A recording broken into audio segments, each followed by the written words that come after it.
जंगल में दीपावली आने को थी, इसीलिए माहीचिल अपने बेटे के लिए कुछ नए सामान लेके जा रही थी।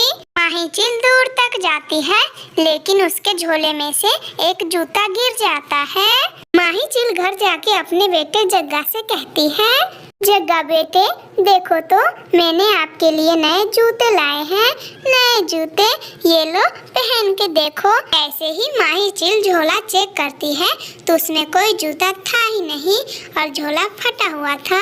टुनटुनी चिड़िया जंगल में दाना ढूंढने के लिए गई थी, तभी वो जूते टुनटुनी चिड़िया को मिल जाते हैं। अरे वाह, यहाँ पर तो नए जूते हैं। मैं अपने बेटे कुकू के लिए नए जूते ले जाती हूँ। मेरा बेटा बहुत खुश हो जाएगा और इस दीपावली को मेरा बेटा जूता पहनेगा, जूता।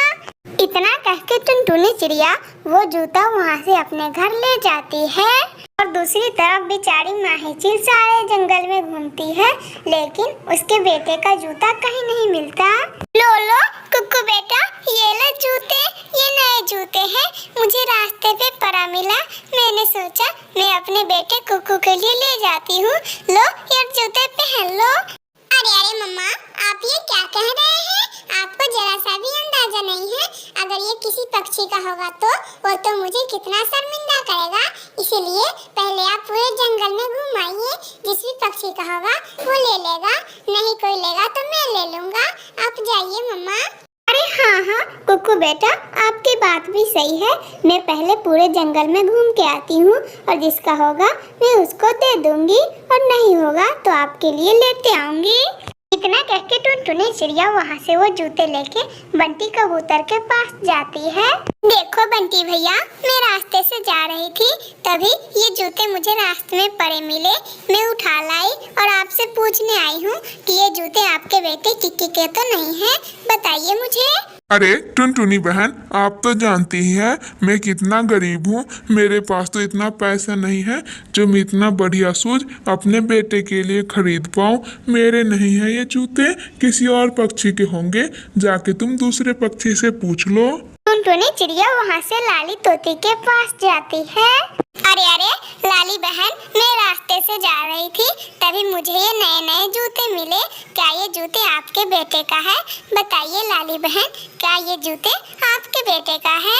अरे नहीं टुनटुनी बहन, मैं तो अपने बेटे के लिए कल नया जूता लेकर आई थी और आज मेरा बेटा जूते पहन के अपने नानी के घर चला गया। मेरे नहीं है ये जूते। कोई गिरे हुए सामान का सुनकर गोरी कभी वहाँ पर तेजी से आती है। अरे टुनटुनी बहन, मेरा कुछ गिर गया है, मुझे अच्छे से याद नहीं आ रहा है। तुम्हें कुछ मिला है क्या? मुझे बताओ टुनटुनी, मेरा कुछ गिर गया है टुनटुनी। अरे हाँ गोरी बहन, मुझे तो रास्ते पे गिरा हुआ 2 जूते मिले, लेकिन आप पहले ये बताइए वो जूते के कलर कैसा है और वो जूता किस साइज का है, पहले आप ये बताइए। ये सुनकर तो गोरी कभी फंस जाती है। टुनटुनी बहन, मैं अपने बेटे के लिए जूते लाने नहीं गई थी। वो क्या है ना, मेरा पति कालू गया था और कालू से जूते गिर गए हैं, शायद जूते लाल होंगे। ऐसे गोरी कवि का दाव लग जाता है। ओ हाँ गोरी बहन, आप सच कह रही हो, ये जूते लाल ही हैं। ले जाइए, ये आप ही के बेटे के जूते होंगे। मुझे अब पता चला ये आप ही के बेटे के जूता है। ले जाइए आप बेफिक्र होके ले जाइए। गोरी कवि खुशी खुशी अपने बेटे के लिए जूते लेके अपने घर चली जाती है। देखो तो कालू जी, मैं अपने जग्गू बेटे के लिए क्या लाई हूँ। देखो, मैं अपने मायके गई थी और मेरी माँ ने जग्गू के लिए नए नए जूते भिजवाए हैं। पहन लो जग्गू बेटा, जूते आप पहन सकते हो।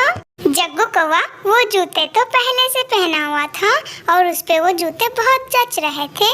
जग्गू कौवा तो बहुत खुश हो रहा था। जग्गू कौवा वो जूते लेके नदी पे जाता है और कुक्कू से बोलता है,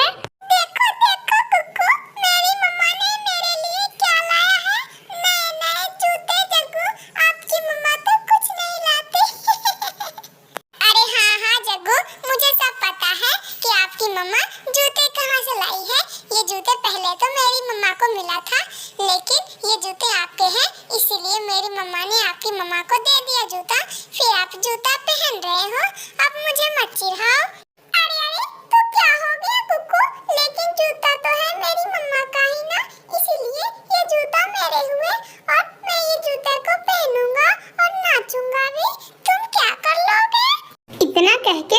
कौवा वहाँ से अपने घर चला जाता है। ऐसे ही कई दिन गुजर जाते हैं। दीपावली को जग्गू कौवा अपने नए जूते पहन के अपनी नानी के घर जा रहा था कि रास्ते में उसे माही चील मिलती है। अरे अरे बेटा छोटे कौवे, तुम्हें ये जूता किसने दिलाया और जूता तुमने कहाँ से पहना है, मुझे बता दो। अरे अरे चील दी, ये जूते तो मेरी मम्मा गौरी कवि ने दिलाया है और ये जूते बहुत महंगे हैं। आप मत पूछिए, मैं अपनी मम्मा को बुलाकर ले आता हूँ। जग्गू कौवा जाता है और अपनी मम्मा को बुलाकर ले आता है। अरे अरे गोरी, तुम सच बताओ, ये जूते तुमने कहाँ से लाए गोरी? बिल्कुल सच बोलना, मैं बहुत मारूंगी वरना तुम्हें। बताओ मुझे, बताओ। चील दी, मैं तो ये जूते टुनटुनी चिड़िया से ली हूँ। टुनटुनी चिड़िया को ये जूते रास्ते पे मिले थे और मैं झूठ बोल के टुनटुनी चिड़िया से ये जूते अपने बेटे के लिए ले लिया। शुक्रिया मनाओ गोरी कि आज दीपावली है, वरना मैं तुम्हें इतना मारती कि तुम्हें नानी याद दिला देती। चलो ये जूते लाओ मेरे, ये जूते मेरे बेटे के हैं। आज मेरा बेटा पुराने जूते पहन रखा है, लाओ ये जूते। माही चील अपने बेटे के जूते लेके चली जाती है और गोरी कभी बहुत ज्यादा शर्मिंदा होती है।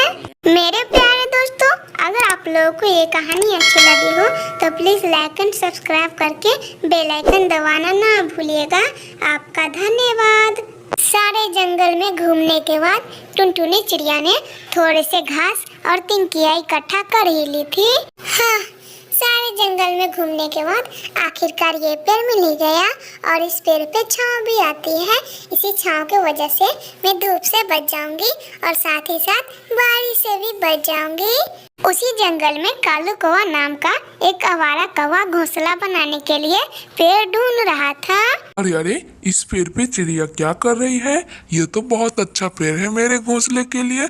मुझे तो इसी पेड़ पे रहना चाहिए। इस चिड़िया को जाता हूँ और किसी बहाने से यहाँ से भगा दूंगा, फिर मेरे हो जाएंगे मजे। इतना कह के कालू कौवा टुनटुनी चिड़िया के पास जाता है। अरे अरे टुनटुनी, तुम यहाँ पे क्या कर रही हो? ये पेड़ तो मेरा है।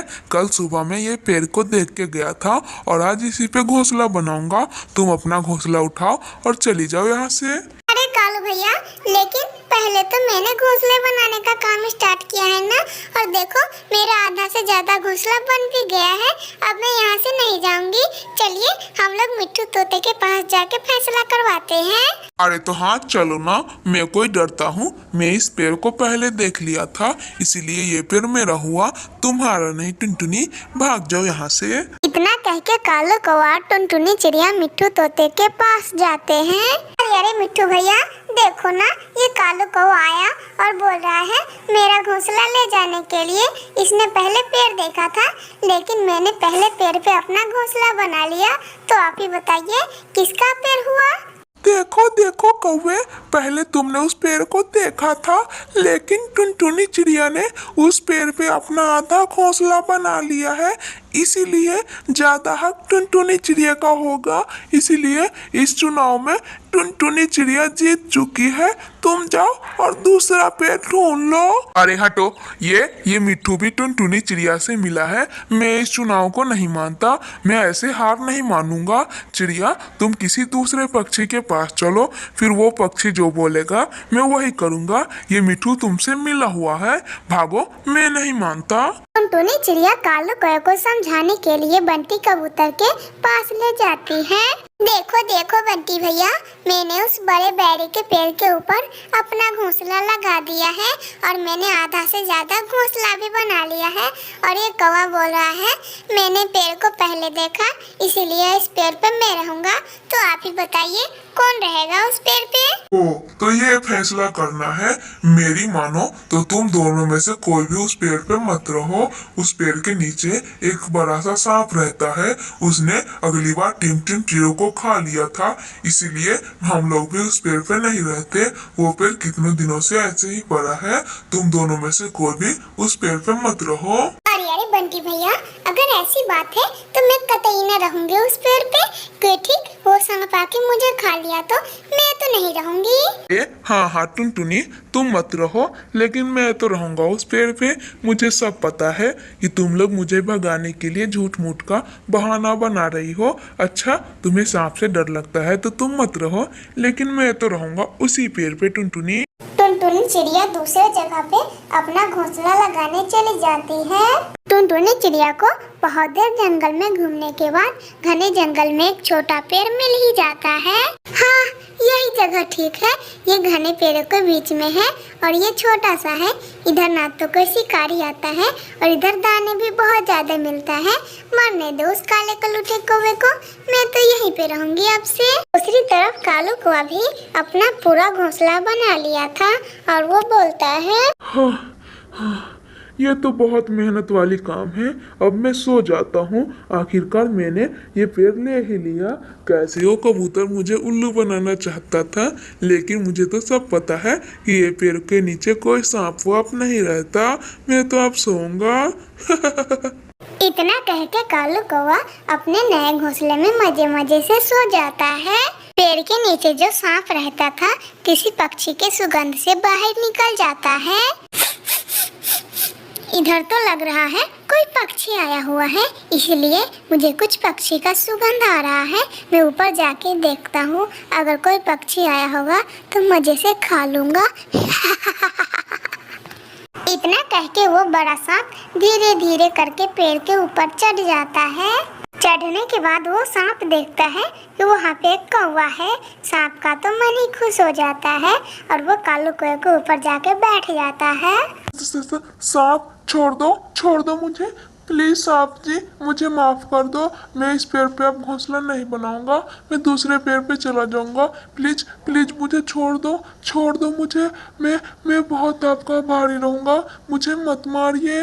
अरे कौवे, अगर मैंने तुझे छोड़ दिया तो मैं क्या खाऊंगा?